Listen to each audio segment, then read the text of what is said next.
Welcome. It's great to have you all here with us. Well, for those of you that have been at ISD, you already know this, but one of the really neat things here is that we have a really nice fitness center. So for people that are employees or students that are part of it, they have access to this place. And so I went in there the other day and I hopped on the treadmill, and then people started looking at me funny. So I started jogging instead. So okay. Think about it for a minute, you'll get it. All right, a little bit of science news. So first of all, have you ever asked ChatGPT a question and then asked it the same question and gotten a different answer? If so, you're not alone. Researchers at Washington State University did a study on ChatGPT, and they were asking it some true-false science questions, and it got it right 80% of the time. And they were a little concerned that some of the questions they asked, they got one answer, then they asked the same question again, they got a conflicting answer, and it kind of flip-flopped back and forth. So when you're doing your research, make sure to do a little bit of backup around it. But don't worry, I asked Grok about this study and whether Grok is better. He said yes, so reliable information. Well, it's time to turn it over to somebody who always tells it straight. It's Dr. Joshua. Let's give him a hand.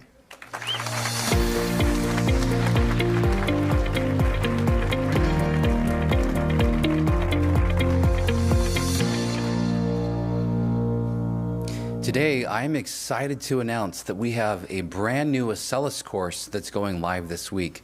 Before I tell you about the course, I need to tell you about the teacher. If you haven't had a chance to take a course from Patrick Mara, he is a remarkable math educator. Patrick Mara was in fact, our very first Acellus math teacher, and he went to the White House and received the Presidential Award for Mathematic Excellence. Disney gave him their American Teacher Award. He's a Milken educator, an incredible teacher, and we can't wait for you to discover this brand new course taught by Pat Mara. Take a look.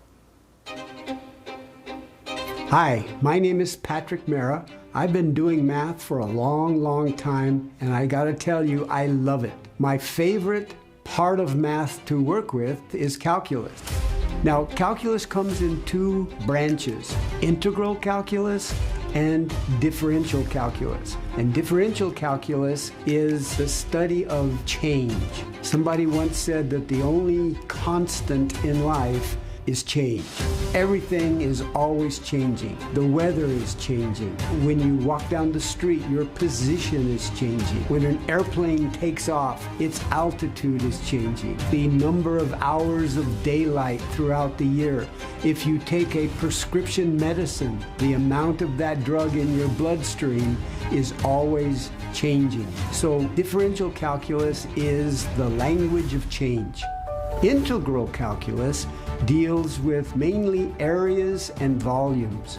In a geometry class, you learn how to find the area of a rectangle, the area of a parallelogram, the area of a circle. But in calculus, we can find areas that are not so easy. Think about the area underneath the St. Louis Arch. How in the world could you calculate that? In geometry, you learn that the volume of a sphere is 4/3 pi r cubed. But where does that formula come from? The answer is calculus. We can find the volumes of regular objects like spheres and cylinders and cones, but using calculus, we could find the volume of the Liberty Bell. We could find the volume of a bundt cake. Irregular solids that don't have formulas associated with them, we can use calculus to find their volume. And then the other thing that we talk a lot about in calculus is vectors. A vector is like a force. Think about when you ride a roller coaster, all the forces that are acting upon you. Gravity holding you down, centrifugal force throwing you to the side. When you reach the top of a hill, you want to fly out of that roller coaster. These are all vector forces, and we use calculus to analyze them. This is a pre-calculus class, and we're going to give you the tools you need to handle these topics comfortably, especially with a graphing calculator. Let's get to work. let's hear it for Pat Mara.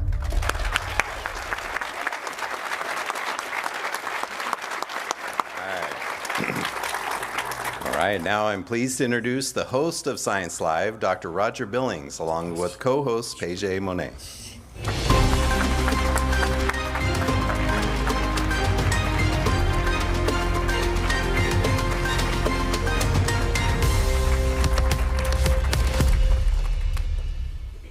We're finished.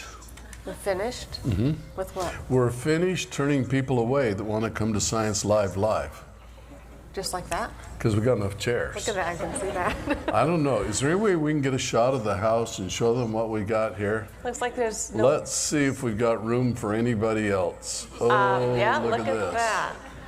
So we just got a bunch of new chairs for Acellus World. It looks like we're ready, huh? Yeah, and so we're about almost 1,500 chairs. So if you were planning to come, you're afraid there wouldn't be a chair, at least every Wednesday we're okay. Now during Acellus World, we're going to fill it up a few times. We are. Yeah, we have a lot of people coming, and I hope you're one of them.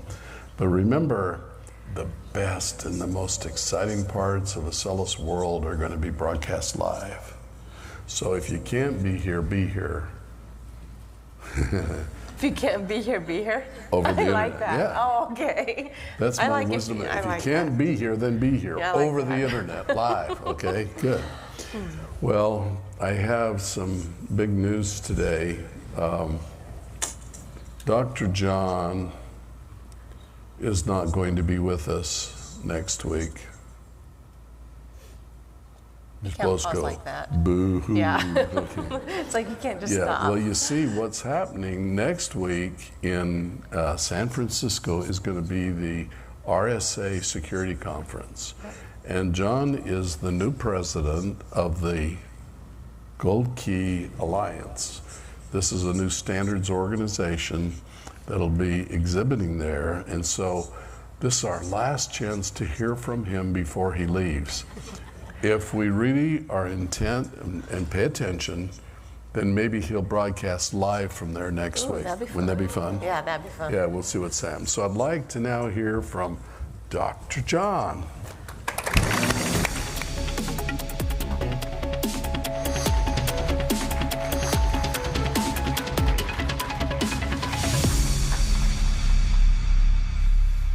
All right, that's exciting. It'd be really neat if we can do the broadcast and be able to send that. But what if I told you that plants can count? Would you believe me? It kind of reminds me of when they told me that rabbits can do math because they're really fast at multiplying. You know, right? But in seriousness, researchers at William and Mary have been studying these plants, and I want to show you the plants, the Mimosa pudica they've been studying.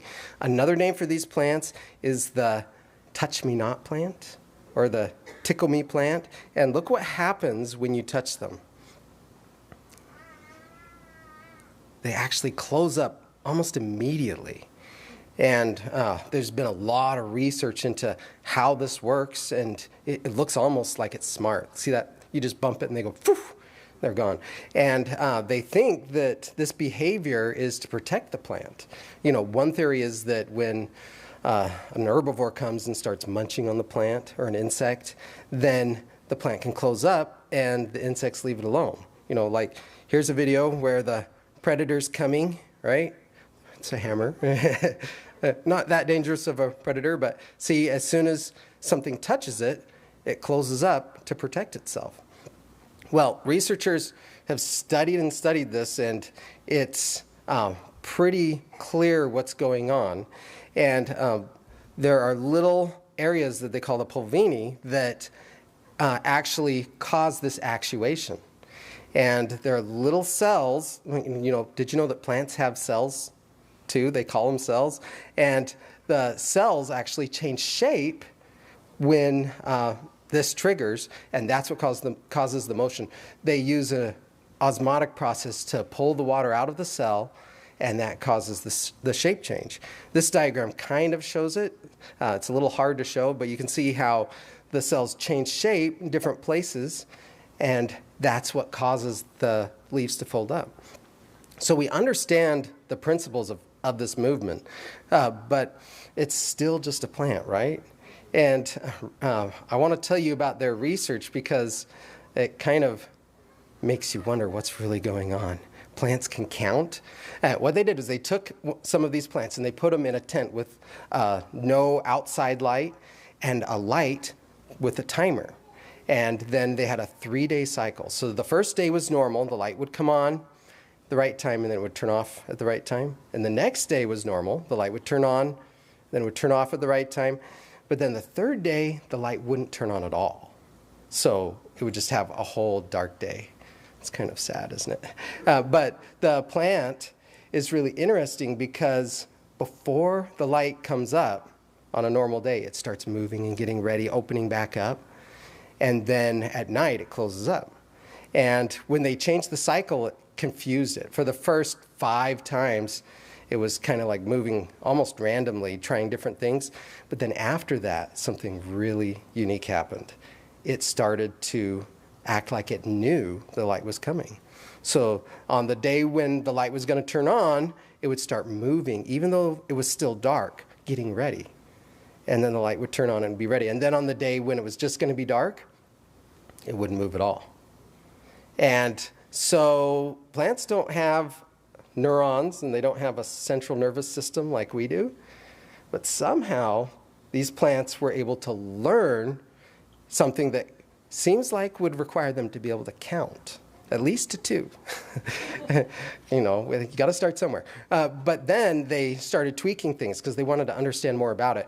And they tried shortening the day instead of 24 hours. And, because maybe it's like a timer or something. And they found that the plants lost track if they made the day shorter than 12 or if they made the day longer than like 30. And so it was in this range where it could actually keep track of the days with the circadian rhythm like it was counting.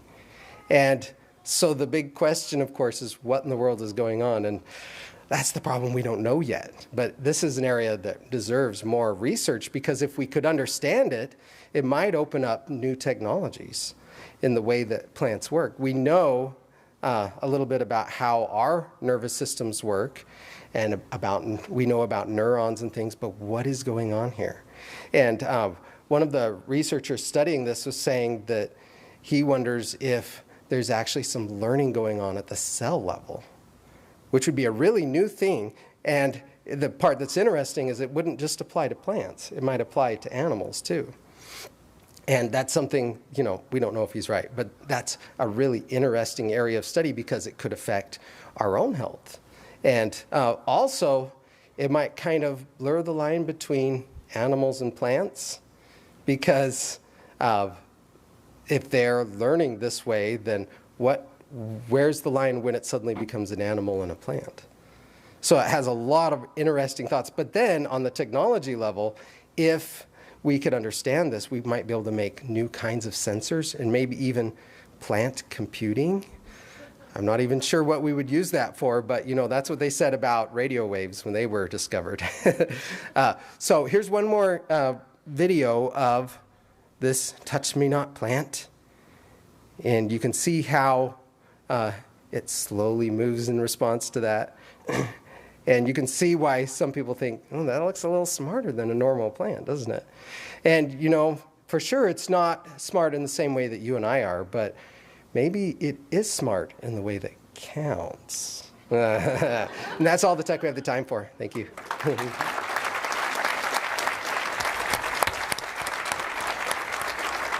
Wow, that's interesting, isn't it? I love plants. I love plants. You love plants? Yeah. Yeah. They say that when they play certain kinds of music for certain plants, that they grow and perform better. It's really kind of interesting. I want to do an experiment. Live? A live experiment. That's brave, isn't it? It is brave. Okay, here we go. Dr. Pajet Monet, No. why are plants green? Because of the chlorophyll. Dr. Pajet Monet, why are plants green? Because they reflect light.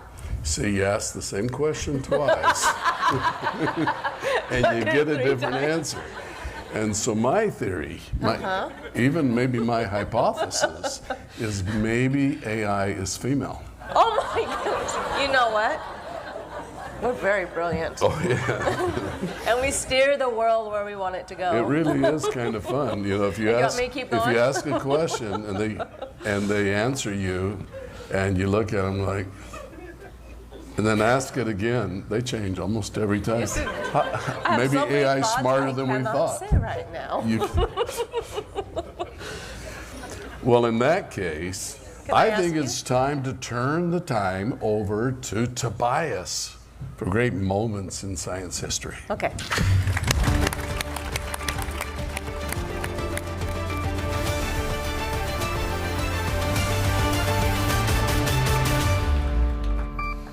All right, we're going to talk about a breakthrough that involved a teacher working with the next generation of students.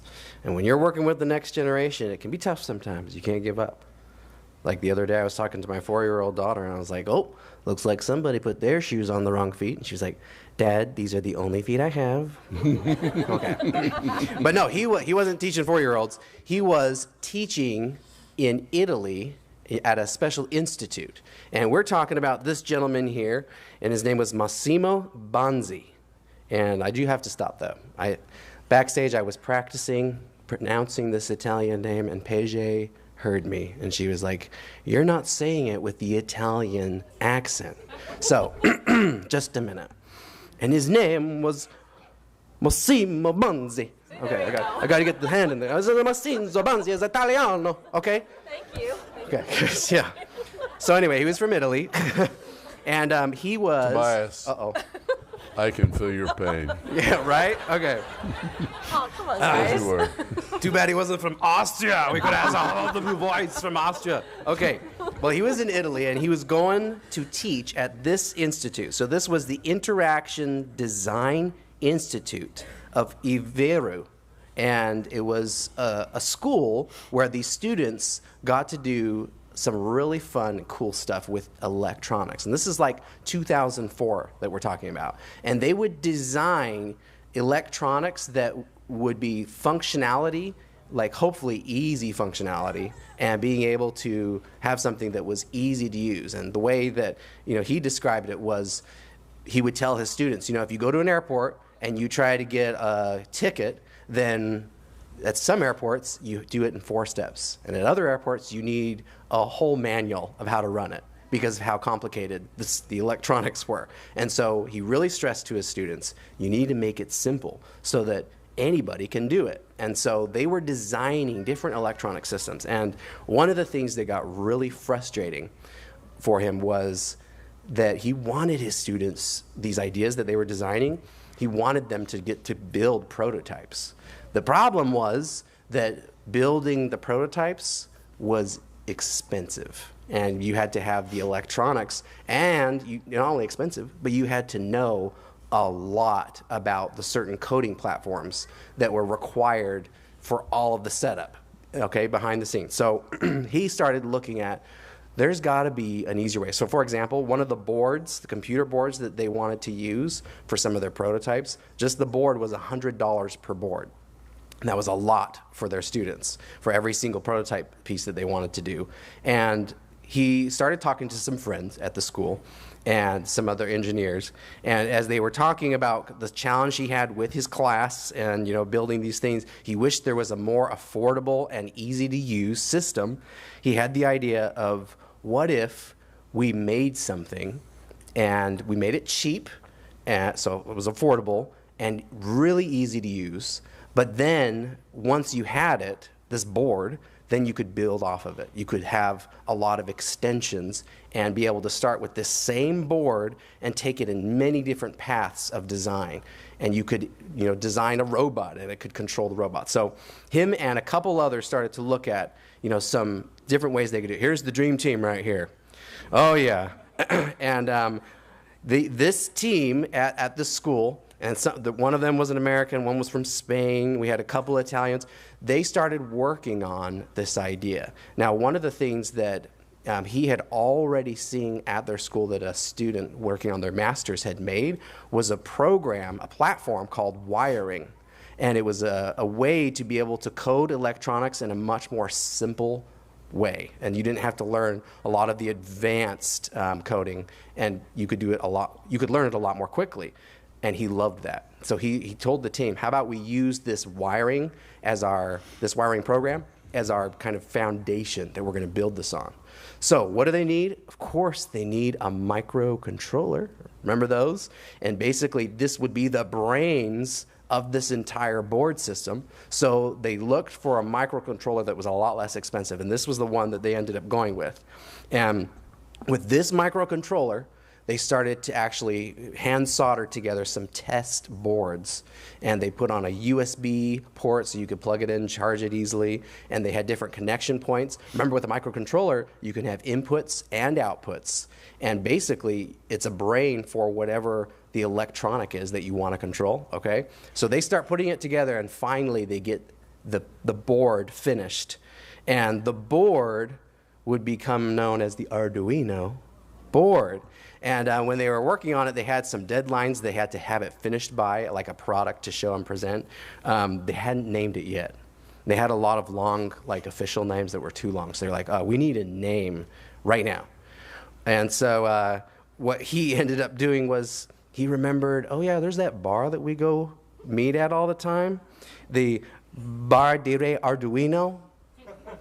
How about for now, we'll call it the Arduino, okay? And then we'll change it later. And it stuck. So the Arduino, the first one they came out with was the Arduino Uno. And what did this board do? It basically gave to each of the students at their institute, here's a board, $20 to $30. And with this board, they could then write a program. They could connect all these different pieces, LEDs, motors, sensors, because you had inputs, outputs, and memory, so that you can actually run something and code it, control it. And first he thought, okay, well, this is great for our students. But then little by little, other schools started to learn about it. He didn't market it. And one big thing he did was he made all of the software open source. So anybody could get the software and learn how to use it. He made the hardware open source. So all of the schematics of their boards were available to anybody. So companies could build their own, they could make accessories for it, and they had access to all of it. The Arduino name was locked down, but the board itself. And so as it started to grow, people started to post videos of, hey, check out this thing I made with the Arduino, and it grew, and all of a sudden it went viral. And all of these maker fairs and different schools were ordering Arduinos because they could give this to their student, and it was like the sky's the limit. So like, here's some of the example things people have made with Arduinos, okay? Here is an automatic fish feeder. So it turns the jar, feeds the fish. There you go. Here is when the sensor gets wet, the clothes get covered. When the sensor's dry, opens back up. Here's a door opener. Here's a garbage can, open, close. An automatic water dispenser. And then this one, this guy soldered all these LEDs in rows, and then he connected them to his Arduino board. Why? So he can put it in the back of a car. Wait for it. Okay, send messages. But the possibilities are endless with this Arduino system. And all of a sudden, you could start thinking of ideas that you could do, and then ways that you could do it with that Arduino as the starting point. And so 2005 was when they really started working on this, and now it's grown into this worldwide. And there's many Arduino, there's big ones, small ones, faster ones, but then also lots of other brands that follow the same pattern. So if you have a problem, it's too expensive, it's too hard, if you're a scientist engineer, maybe you can make something new. But just be careful what you name it. Okay, thank you.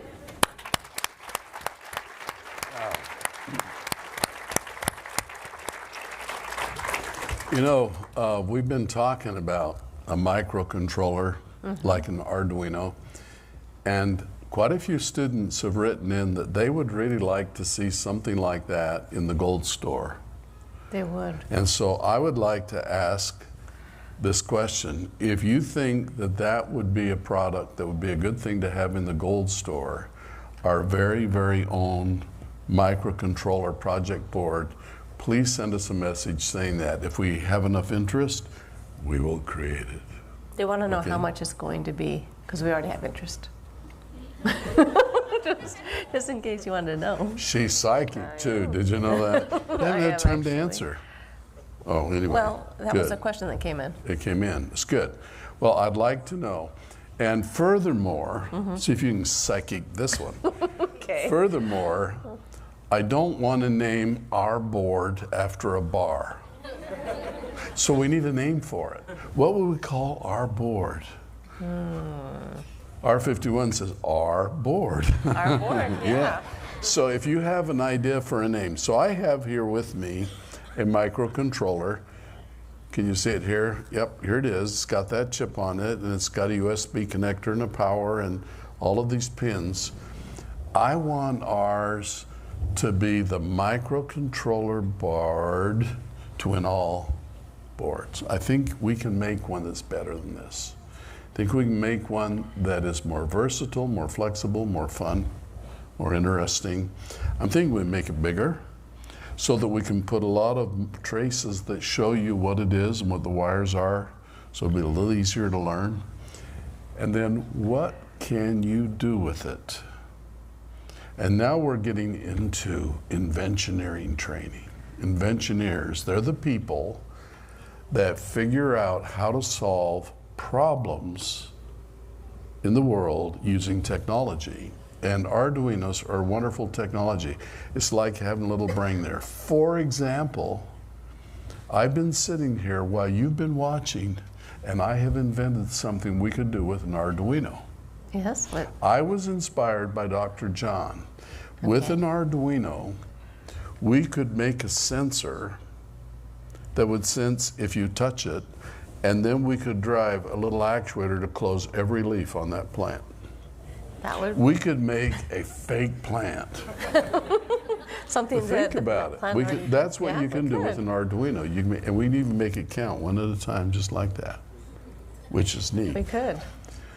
Figuring out what you can do with this is the magic of Inventioneers. Inventioneers figure out things they can do with technology. So you've got to understand the technology. It's actually a little computer, and so you can put a program into it, and you can tell it to send out signals out all of these different pins to do all sorts of things. The one guy in Toby's lecture made a message go behind the back of his car You know, window. I've always wanted one of those. When people let me in, I've always wanted to be able to push up and say, thank you. As an electrical engineer, you should do that. I should do She that. could do that, couldn't she? Make But me feel it good. is really fun. And when you start working with these, it just gets neater and neater and neater. I'd like to make our board so that it's very affordable. The Arduino processor is okay, but I think on ours, I want to use a newer one that's more powerful. You know course that you there's do. new microcontrollers that have even a USB connection in it. Yeah, well, this one, Arduinos do, but it also has a Bluetooth, also has Wi-Fi. So you can start doing all these things with a board, and you can make all kinds of projects. And I want to make them really affordable so you can have a whole bunch of projects lined up. But remember, just one really good idea goes viral, and then you really have something big. And I think it's neat. Inventioneering. At the science fair, we're going to be looking for projects made by Inventioneers. An Inventioneer is someone that invents something that's going to make the world better. And you know, it's good to laugh.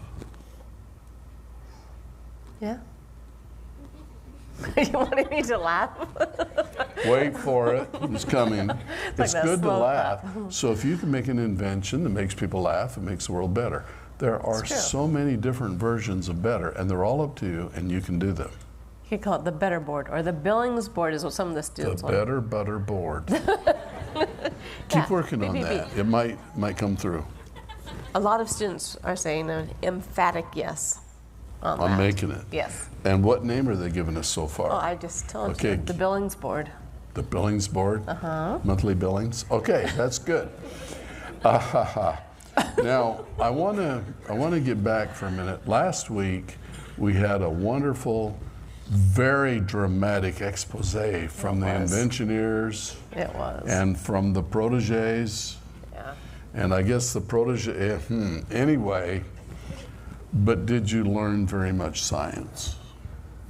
Did you learn how to use a microcontroller? And so I talked to them. I put my arm around and said, guys,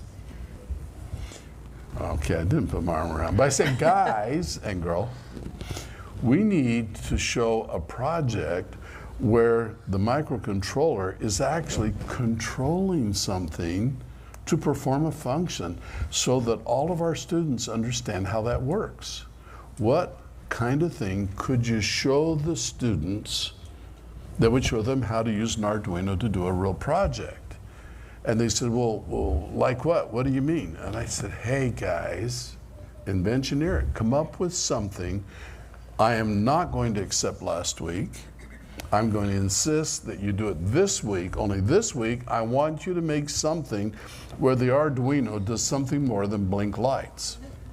It can blink lights, but you know what I mean? I like that. Inventioneer it. Inventioneer it, We got a guys. t-shirt. Okay? Inventioneer it. So now with or without your permission, I'm going to turn the time over to the Proteges with Inventioneers.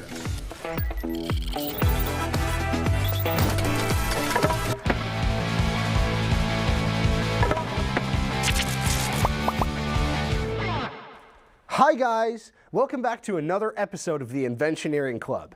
Today we're going to be playing with Lego guys. We're gonna see who can build the best house for their Lego guy in under 30 minutes. On your marks, get set, go! My character is Thor. We're gonna go ahead and put him into our fortress. So my guy is Harry Potter. So for my Lego guy, I wanted to choose the one that resembled me the most. So I chose Cupid. Okay.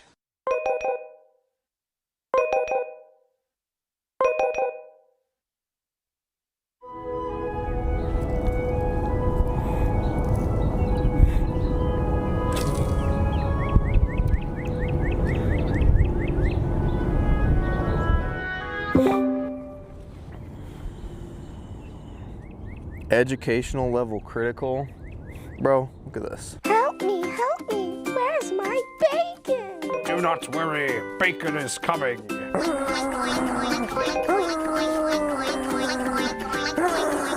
Bacon is here. We need to figure out how we're gonna make this more educational. Does that mean we have to go back? We probably better. Caleb, one more cast.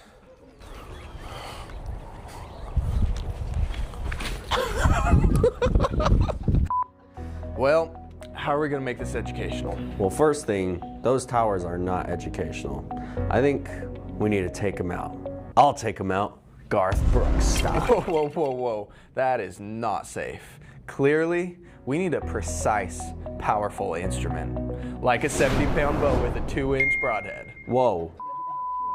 What if we use a microcontroller to build something that we break their towers with? Okay, what if we built a claw, and then we changed their competition so it's which of their buildings can survive the longest against the claw? Yeah. All right, let's go. Deep inside here, I have a little seat for my guy. My guy has a throne, actually. It's pretty great. But the reason I'm building this tower so tall is because I'm gonna have pigs in it. It's gonna be a place for pigs to live worldwide because you see, they're the most expensive currency. And a happy pig is, Alvin? Guess what we got? Let arm. Man, if only it was Eric was here, then we could do an unboxing. Oh, dude. Hi guys, today we are gonna be unboxing the Spark Create Imagine foam building blocks. See how happy that is? That's me. For this project, we're using a microcontroller called an ESP32. It's Arduino compatible, so we program it with the same Arduino IDE we used last week.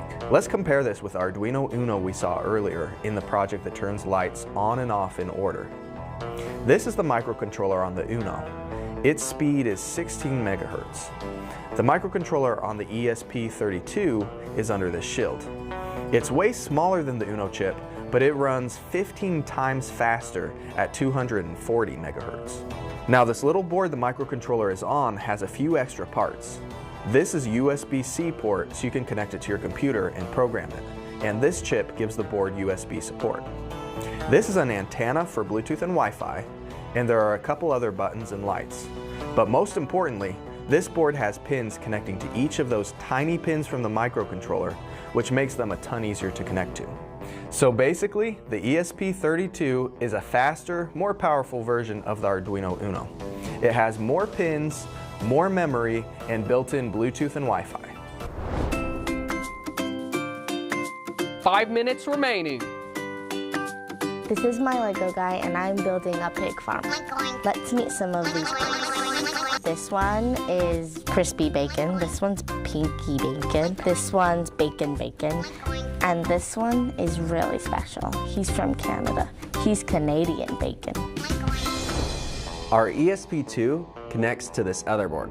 This other board is pretty straightforward. It has a spot to connect power and a power switch to turn the arm on and off. It has a bunch of different ports to connect our motors to. Now here's where we meet the magic of our arm, servo motors. Now, normal DC motors, when you hook them up to power, they'll just spin until you disconnect them from power.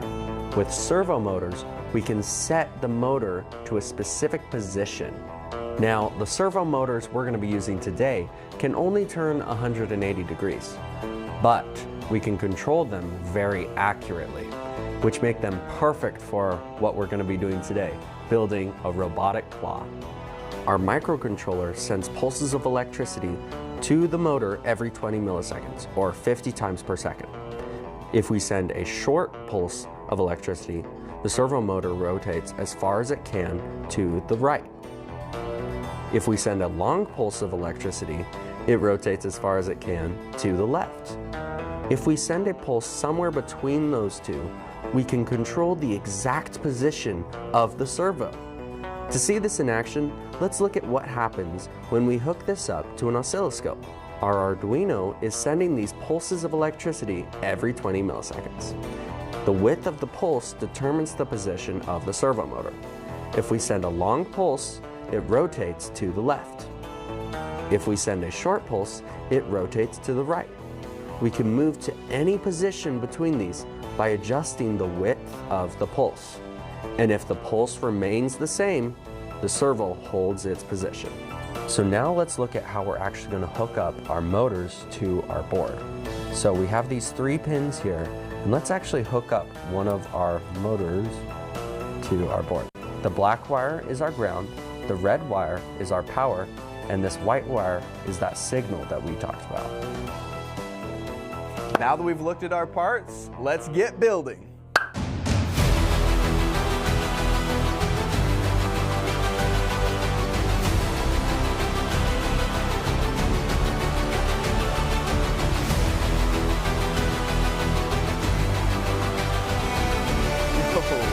All right, let's do this. Spidey Cap reporting for duty. I'm Batman.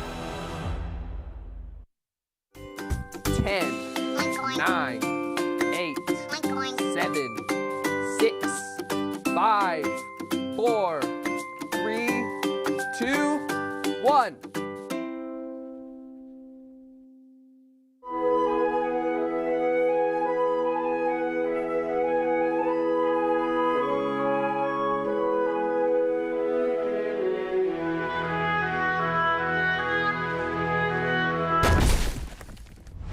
Ladies and gentlemen, due to a lack of educational content in this episode, we have brought in the educator. Now, the rules have changed slightly. Rather than who built the funnest house, we're going to be competing to see who built the strongest house. Stop.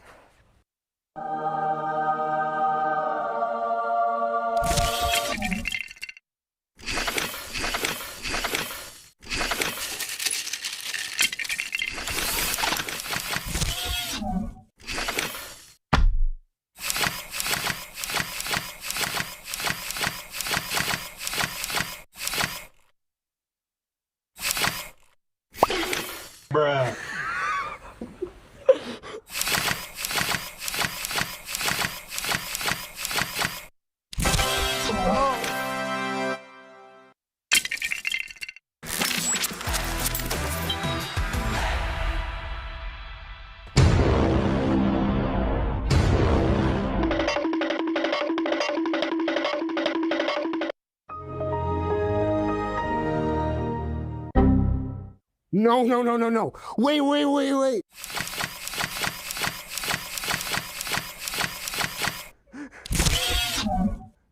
Not by the cape. Not by the cape. No, Thor! No!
Hello there.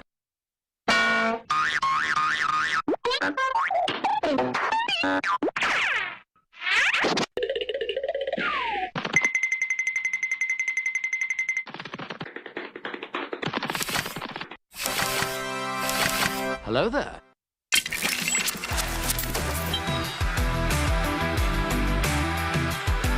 And the winner is Claudia! Well, thank you guys for joining us. We'll catch you next time.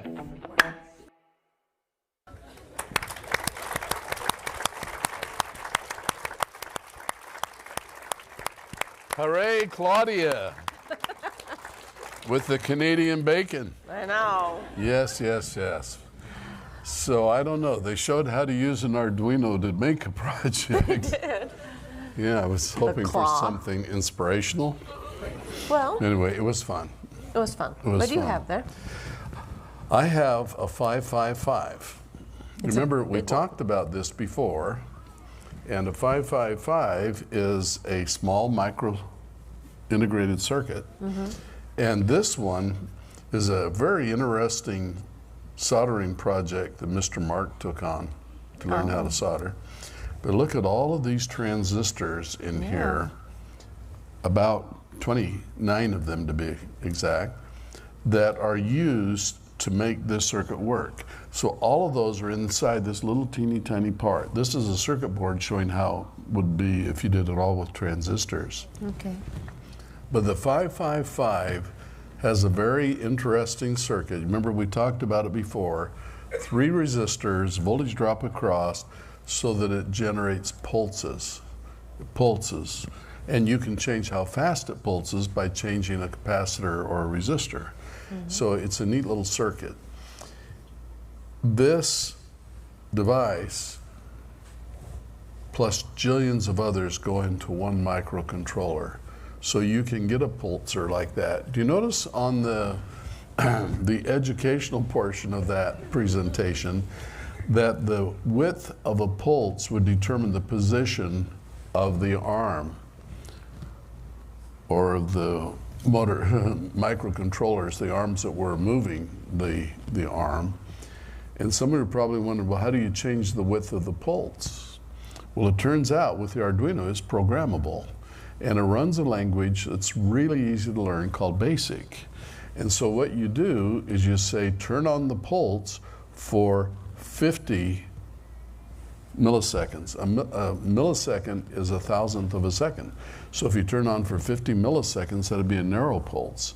Or you could say, turn it on for 1,000 milliseconds. Well, that'd be a whole second, right? Right. So it really can do amazing, amazing, amazing things. You can do all sorts of things with it. So what would you do with this? I don't know that I want everyone to enter the science fair with a claw.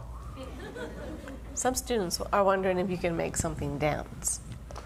Well, our little dancing robot is controlled with a microcontroller, and we make it dance. So there it is. And you could make a plant with leaves that open and close and dance. You could make all sorts of things. The only thing holding you back is your creativity, your inventioneering noggin. And when you start realizing that, it's fun. I have spent my life inventing all sorts of things. In fact, I have built a little laboratory. This isn't Area 51, that's where I try my gadgets. This is a laboratory where I test them out virtually before I build them. Ooh, what do you call that laboratory? I call that my brain. Oh, my brain. But you build a little laboratory in your brain where you actually can imagine an experiment. And I test all kinds of things there, always looking for an idea. Well, how could you solve that? How could you make that better? And you know, one of the projects that I took on, and I'm trying to stretch your Inventioneering minds now. Okay. It was a project in my home. So we built a hydrogen home, and I got to design it. And when I got around to designing the kitchen, I wanted to put a place where you store canned goods. And you know, most people just stack them up under a cupboard or something. No, this is a hydrogen house. It's got to be better than that. What if you could power those cans with gravity engines? Gravity engines. Gravity engines. So I decided to go for it. There was only room for one little door like that. So I went around behind and I built this elaborate thing with slanted shelves and guides on it, so I could put cans of soup or beans or whatever you want. When you open the door, you see all these cans. You grab one, and all the others roll down. That's really smart. And I thought, when I'm marketing this to the housewife, I say, and you know what? When cans sit too long, the food kind of sticks together. So every few days, you want to go out and turn all your cans. This does it for you. Every time you take one out, it rotates all the others. It does, doesn't it? And it's included in the same price. So you find a problem and you solve it. That's what Inventioneers do. You're really good at that. We're really good at it. We're making so many Inventioneers, the world is going to change. I said really, you, really actually. I'm a little bit embarrassed. I told R51 last time, stop being so goofy. I know. And I said, your job is to teach people how to do things. We want to inspire the kids to know what to make with an Arduino. Yeah. How do you use these? And I said, in 555s, you know, these make pulses. There's got to be something you can do with it. And he said, not to worry. Not to worry. That's when I started worrying. So let's see what's happening in Area 51. Okay, guys, I remember we can't be silly. We gotta be serious. Welcome to Area 51, where today we're going to learn science. And the science we're going to learn is how to use the Arduino microcontroller to make life better. And can you see? This is the Arduino right here. And I want to show you guys, and I want to show Lady Pajet. You want to come over here a little closer so you can see this? Oh, she's so sweet. Okay. I'm going to show you how to use the Arduino to make your life better. And you can see here, I've got a light bulb, but it's not on. And it's not on because it's not giving off light. And so I'm going to use the Arduino to make the light give off light. And I hooked up all these wires exactly like the Inventioneers. And I got this little switch here. Now you watch what happens, because when I tell the Arduino we need light, you watch what happens. Here we go. Here we go. Look at that. The Arduino turned the light on, and then we turn it off. Watch. Isn't that? Watch one more time. You see this, Lady Pajet? Watch. I turn on. And you turn it on. R51, what are you doing? If you use a light switch to turn a light on and off, you don't need an Arduino, do you? Well, No. Then why are you using an Arduino? Just use the light switch. If you're going to have a microcontroller, you've got to have it do something that uses the power of the computer. Don't you get it? We know that, don't we, Lady Pajet? Yeah, he's right. We are going to use the power of the computer to do it. Looky here. This is a 555, and this is a very special circuit because it turns on and it turns off all by itself. So I'm going to go ahead and hook up this wire right on here, and I'll hook up this one right over here. Good. We won't need the switch because it's automatic. Look at that. The 555 is turning it on. It just keeps going and going and going. R51, what are you doing? That's crazy. Having it sit and blink, you don't need a computer for that. That's just crazy. Well, all right, then I just take out the 555. I thought it was really neat because did you see it was blinking all by?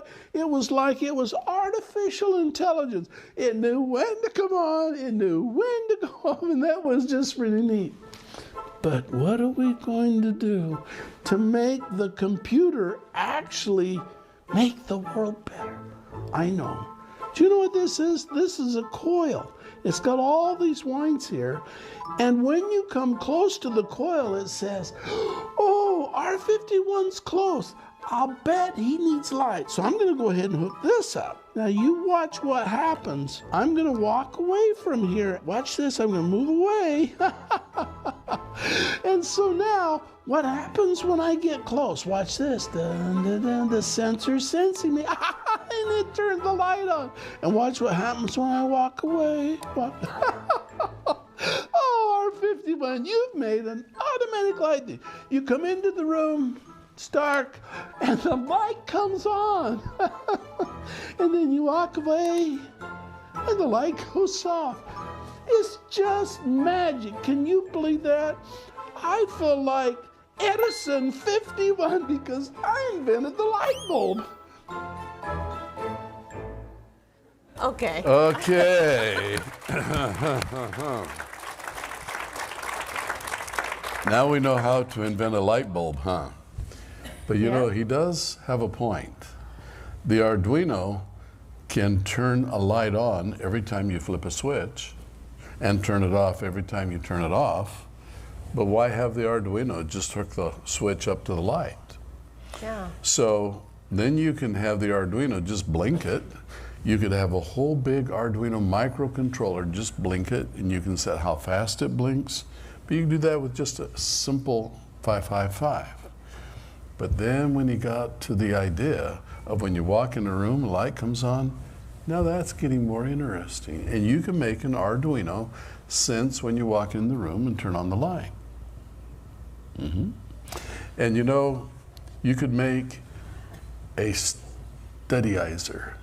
A studyizer. Yeah, a studyizer. It sounds like an R51 invention, doesn't it? It does. So you're sitting there and you're studying, and you start daydreaming, and the Arduino senses that you're daydreaming, and they go, it wakes you up. We could use that. We could An use Arduino could do that. Just think what you could make. There are so many, many, many, many things. I love it. So I would like to Studyizer. now on Science Live, with all of the pressure of the lights and the camera, I would like to courage up and do a live invention for you. Okay. So, Courage up. I'm going to challenge Pajet Monet to invent a circuit that we could build to win a science fair. No, this is not how it works. Look at the camera and smile. That's what I do. I smile. I look at the camera. She's got stage fright. Oh, I do. Yeah. That's my secret's out. That's what she told me when she filmed the first social emotional course. She said, I looked at the camera and nothing happened. That's true. That's And not a lie. I could relate to that. Years ago, after I received an award, I was selected as one of the 10 outstanding young men in America. You and Elvis, which is true. Elvis Well, it wasn't Presley. the same time as Elvis, but the same award. But anyway, Because of that award, they invited me to go back to New York City to be on Good Morning America. Okay. So I flew back to New York. They picked me up in a limousine, took me to a fancy hotel looking over Central Park, and I was the big shot. And you got to remember, this is a few years back. But then they took me to the green room. That's the room where you wait to go out in front of the camera for your turn. And the guests are there, and I'm waiting, and I'm still pretty good. But then they took me out, marched me out in front of the camera, and that lens stared at me. And I realized, all of America is staring at me. And they said, what's your name? And I was just like her, I froze. Yeah, it is kind of intense. But there's a reason I want to tell that story. I'm listening. Okay, here it is. It turns out the reason that they invited me to be one of the 10 outstanding young Americans was because I invented the hydrogen car. And at Acellus World, we're going to be celebrating a birthday. Do you want to tell them about it? Has a 6 and a 0 in it. Tell them about it. So this year is the 60th anniversary of the hydrogen car, which is a big deal. So how, if I'm the one that invented it, how could it be 60 years ago when I'm not even 60? See, that's the magic part. Yeah, so this year we're going to have the world's first hydrogen car here at Acellus World. That's right. For people to see, and it is kind of fun. The car still runs. A couple weeks ago, we looked at the Billings computer, and they ran a program in BASIC. After 50 years, the computer's still running. See, what you've done is amazing. When you make stuff, that works. Make it good. I like that. When you quality make stuff, into it, right? Make it good. So who thinks we should do a big shindig at Acellus World for a 60th? Yeah. What is a big shindig? That means loud things and fun things for celebrating hydrogen cars. Loud things? Yeah. Can we do that thing that got you all excited? What kind of loud things are you talking about? Like the hydrogen demonstration. What is the hydrogen demonstration? The thing that got you all excited about hydrogen. You mean when they lit it on fire and it made a really big boom? Yeah. That's what I mean. We're going to get a new co-host that's more tame. Okay. Hey, we're out of time. We'll see you next time. Thanks for visiting with us. Bye-bye.